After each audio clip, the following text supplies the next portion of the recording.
क्षेत्र के मनगवा अंतर्गत है। तो इसमें कुछ अतिक्रमण किए जाने का मामला है, वो जो सौंपे हैं इस संबंध में क्या है? अभी ज्ञापन सौंपे हैं, उसकी जांच करा रहे हैं और जांच में अगर अतिक्रमण पाया जाता है तो हटाने की कार्रवाई की जाएगी। इसके पूर्व भी इनके द्वारा जो है शिकायत की गई थी और सीमांकन भी हुआ है। ये जिस एरिया का सीमांकन हुआ है वहाँ तो ठीक है, बाउंड्री इन्होंने कराया है, हट के भी इनके द्वारा चबूतरा हुआ कब्र बनाया जा रहा है। नहीं तो वही, वो तो जांच में आ जाएगा कि अतिक्रमण में अगर बना रहे हैं तो उस पर कार्रवाई की जाएगी। ईद कब्रिस्तान के बाउंड्री वाल का जो निर्माण हुआ है उस कुछ अतिक्रमित एरिया के संबंध में जो है एसडीएम साहब को आज आप लोगों ने शिकायती पत्र सौंपा है। क्या पूरा मामला है? क्या नाम है आपका? हमारा नाम भागवत प्रसाद द्विवेदी है।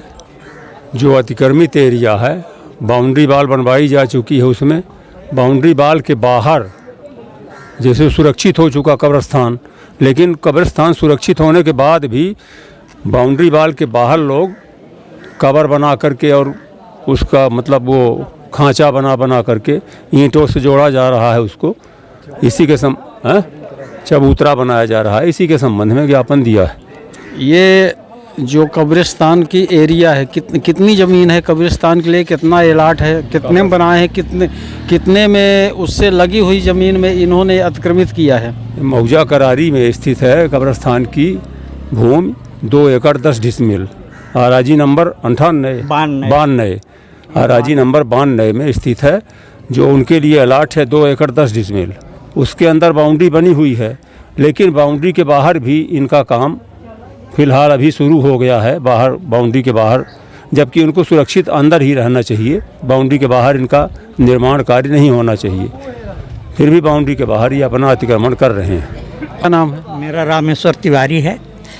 हो गया जो अभी पहले ये बता चुके, उनका जो करारी मौजा में जो उनका 92 नंबर आराजी नंबर है, उसमें उनका 2 एकड़ 10 डिसमिल कब्रिस्तान के लिए उनकी ज़मीन आरक्षित है और बाउंड्री वाल हो चुकी है उसकी।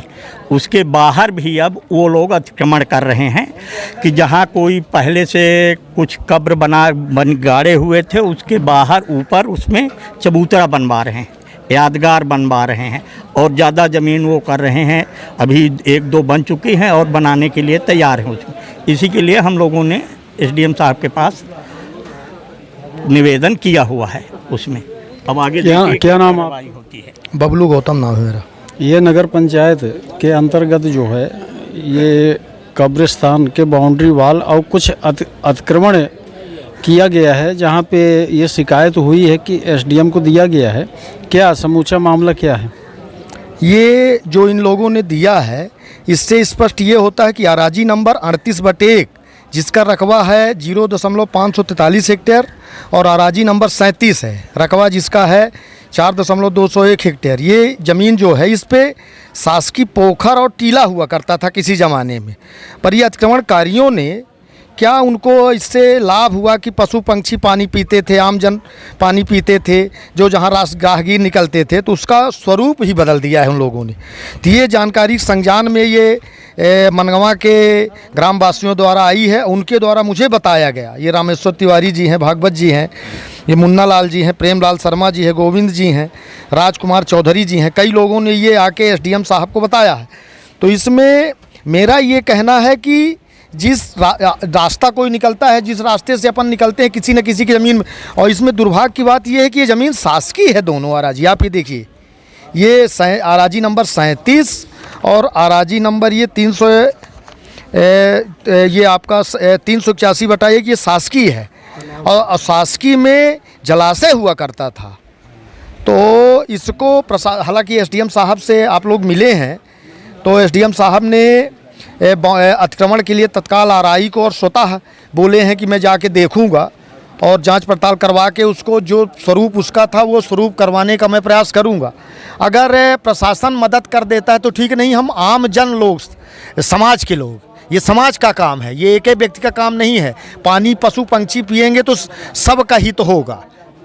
एक एक व्यक्ति का हित होना है। कभी रास्ते से हम निकलेंगे, हमको एक लोटा पानी की आवश्यकता पड़ जाएगी, उससे हम उपयोग करके पानी पी लेंगे, तो ये सब का हित है। और ये जो समाज के दूषित लोग हैं इस तरह का, उसमें अतिक्रमण करके एक कब्र खुदा के, एक मजार बना के ये काम करते हैं, ये नैतिक काम है। इस पर उनके ऊपर दंडात्मक कार्रवाई भी होनी चाहिए। धन्यवाद।